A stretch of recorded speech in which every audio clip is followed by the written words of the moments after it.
તાપી જિલ્લામાં કમોસમી વરસાદ સોનગઢ પંથકમાં કમોસમી વરસાદ ઓટા મલંગદેવ મોહપાડામાં વરસાદ પડી રહ્યો છે। કમોસમી વરસાદ ક્યાં ક્યાં કેટલો વરસાદ તેની જાણકારી આપના સુધી પહોંચાડીએ તો રાજ્યભરમાં હજુ પણ 3 દિવસ આગાહી છે।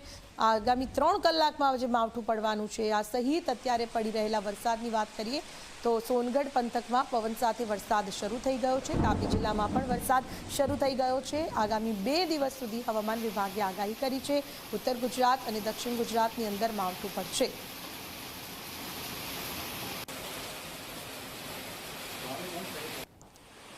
તો રાજ્યભરમાં આગામી 3 દિવસ કમોસમી વરસાદ તાપીના ગ્રામ્ય પંથકોમાં હાલમાં વરસાદી માહોલ પવન સાથે વરસાદ પડી રહ્યો છે, ગાજવીજ સાથે પડી રહ્યો છે। કમોસમી વરસાદ ખેડૂતોની ચિંતા વધી રહી છે।